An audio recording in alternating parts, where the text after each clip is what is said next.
Nucleus, इसकी discovery Robert brown ने की। अर्ली डिस्कवरी क्यों हुई न्यूक्लियस की? किसी ऑर्गेनेल की इतनी जल्दी डिस्कवरी नहीं हुई, due to its size and prominent structure. इसका साइज मोस्ट ऑफ सेल्स में 10 माइक्रोमीटर होता है, 25 माइक्रोमीटर तक के न्यूक्लियाई, लेकिन वो रेयर है। और इजी विजिबिलिटी,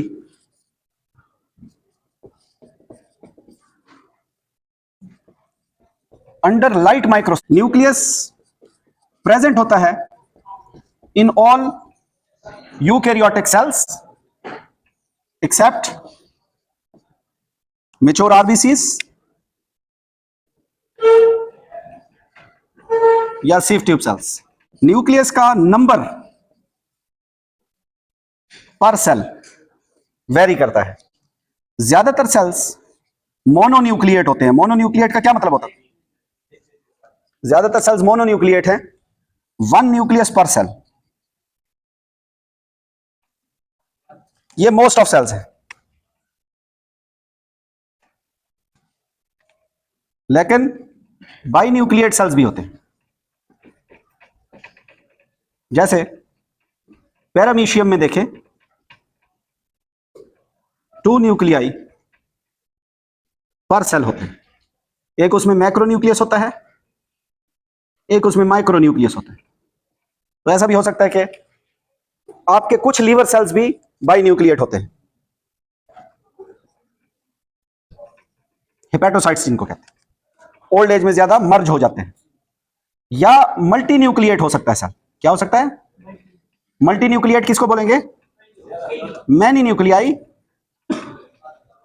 पर सेल। या 2 से ज्यादा न्यूक्लियस हो जाए तो वो मल्टी में आ जाता है। मोर देन 2 न्यूक्लियाई पर सेल या मैनी न्यूक्लियाई पर सेल। जैसे आपका स्केलेटल मसल सेल या आपके ऑस्टियोक्लास्ट, बोन का एक सेल है ऑस्टियोक्लास्ट, और स्केलेटल मसल्स, ये क्या होते हैं? मल्टी न्यूक्लिएट होते हैं। बेटा मल्टी न्यूक्लिएट की वजह यह होती है कि जब सेल का साइज ज्यादा बड़ा हो और वो बहुत सारे छोटे छोटे सेल्स के मिलने से बना हो, तो उन छोटे सेल्स के न्यूक्लियाई सारे उस बड़े सेल में आ जाते हैं। जैसे मायोब्लास्ट से myocyte muscle cell, skeletal muscle cell बनते हैं। तो मायोब्लास्ट एक एक न्यूक्लियस रखता है, लेकिन बहुत सारे मायोब्लास्ट मिलकर एक बड़ा स्केलेटल मसल का सेल बना देते हैं, तो उसमें बहुत सारे न्यूक्लियाई आ जाते हैं। तो न्यूक्लियस एक हो सकता है, न्यूक्लियस 2 हो सकते हैं, और न्यूक्लियस 2 से ज्यादा भी हो सकते हैं। नंबर के हिसाब से आपने याद रखें। बेटा जब सेल मेच्योर हो जाता है, जैसे आपका स्केलेटल मसल का सेल है, ये डिवाइड नहीं होगा। मायोब्लास्ट जो बन रहे हैं वो डिवीजन से बन रहे हैं। तो आपका मसल सेल, आपका न्यूरॉन सेल, ये डिवाइड नहीं हो रहे होते। आपकी बॉडी में चंद सेल्स हैं, जैसे म्यूकस सेल्स हैं, स्किन सेल्स हैं, ब्लड सेल्स हैं, ये डिवाइड होते रहते हैं। सब स्ट्रक्चर देखें ऑफ न्यूक्लियस। सबसे पहले न्यूक्लियर एनवेलप। न्यूक्लियर एनवेलप, अगर किसी भी स्ट्रक्चर की कोई सादा कवरिंग हो, सिंगल मेम्ब्रेन हो, उसको सिंपली मेम्ब्रेन कहा जाता है। लेकिन अगर एक पेचीदा कवर हो किसी के ऊपर, तो उसको एनवेलप का वर्ड इस्तेमाल होता है बायोलॉजी में, एनवेलप। समझे? तो एनवेलप जो है, न्यूक्लियर एनवेलप एक पेचीदा कवरिंग है अराउंड द न्यूक्लियस। ये एक डबल मेम्ब्रेन कॉम्प्लेक्स कवरिंग है। इसकी 2 मेम्ब्रेन्स हैं। Outer nuclear membrane is connected to membrane of rough endoplasmic reticulum। के आउटर न्यूक्लियर मेम्ब्रेन पर भी राइबोसोम अटैच होते हैं। राइबोफोरिन का मैंने जिक्र किया था कि राइबोसोम्स को अटैच करने के लिए जो रिसेप्टर चाहिए वो आउटर न्यूक्लियर मेम्ब्रेन पर भी मौजूद होता है और रफ एंडोप्लाज्मिक रेटिकुलम पर भी मौजूद होता है।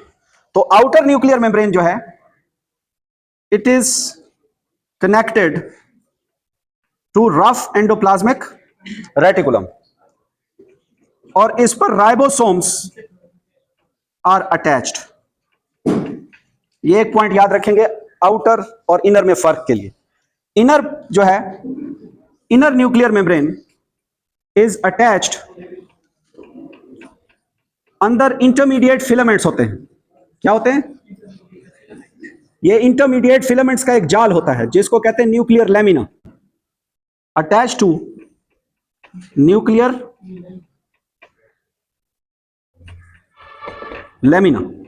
न्यूक्लियर लेमिना पूछे कोई तो ये इंटरमीडिएट फिलामेंट्स है।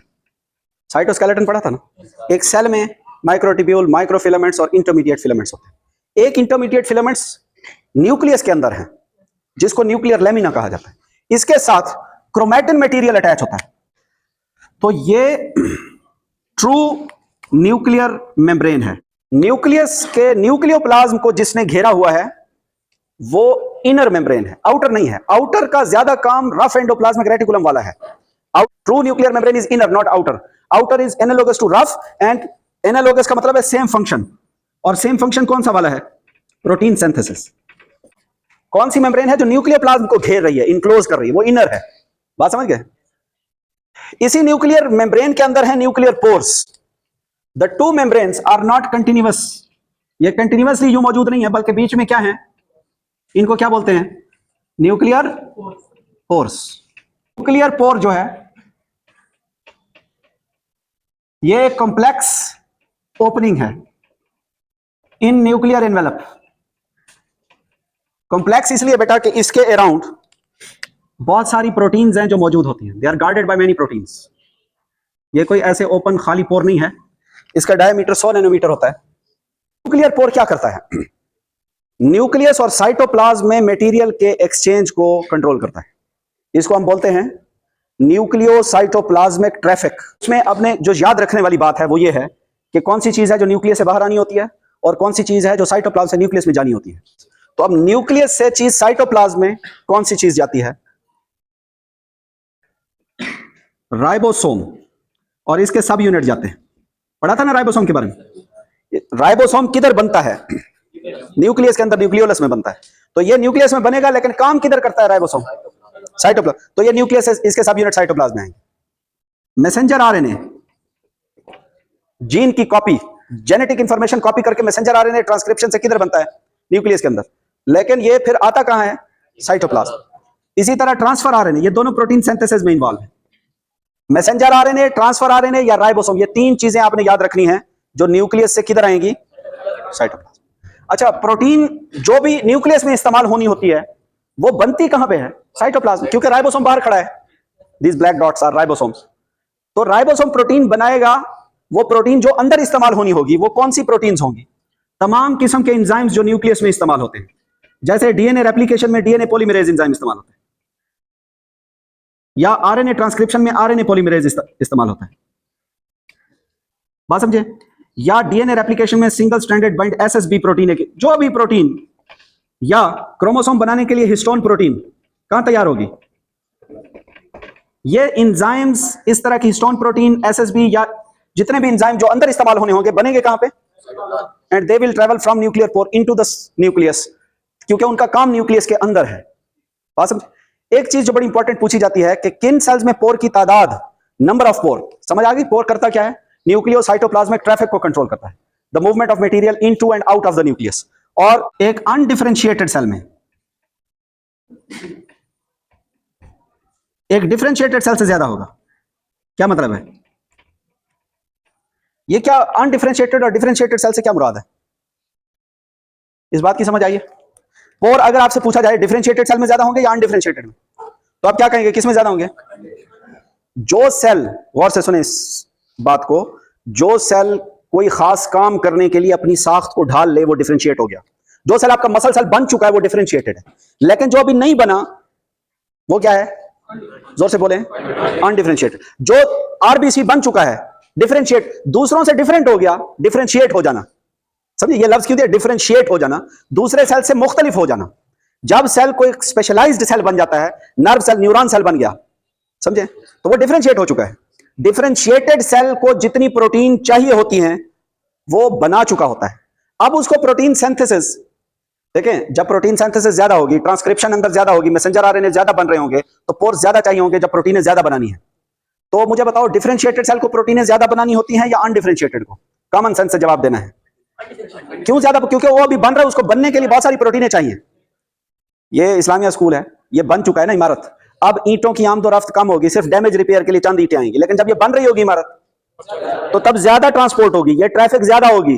तो जब कोई सेल डिफरेंशिएट हो रहा होता है उसमें ये ट्रैफिक ज्यादा होती है। समझे?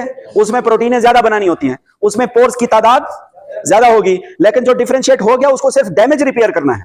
उसको जो कहीं थोड़ा सा डैमेज हो चुका है उसको रिपेयर करने के लिए थोड़ी इस प्रोटीन बनानी होती है, लेकिन अनडिफरेंशिएटेड को। इसीलिए इस पॉइंट को याद रखना है कि जिस सेल में डिफरेंशिएशन हो चुकी है पोर की तादाद कम, और जिसमें डिफरेंशिएशन अभी होनी है पोर की तादाद बहुत ज्यादा होगी। आपकी बुक ने एक एग्जांपल ली है कि एग सेल में 30,000 तक पोर हैं, न्यूक्लियर पोर, और एक आरबीसी जो मैच्योर हो जाए उसमें, न्यूक्लिएटेड आरबीसी की बात, उसमें 3 to 4 पोर्स हैं।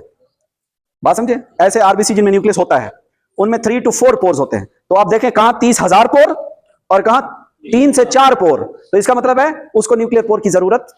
न्यूक्लियर इन्वेलप की समझ आ गई? न्यूक्लियर इन्वेलप में न्यूक्लियर पोर की समझ आ गई? क्लियर है बेटा? न्यूक्लियोप्लाज्म क्या है? इसको कैरियोप्लाज्म भी कहते हैं। क्या कहते हैं? कैरियोप्लाज्म। और ये प्रोटोप्लाज्म का वो हिस्सा जो न्यूक्लियस के अंदर है, और it is matrix of nucleus. ये थोड़ा सा साइटोप्लाज्म से मुख्तलिफ होता है। साइटोप्लाज्म थोड़ा कम डेंस होता है, ये थोड़ा ज्यादा डेंस, और ये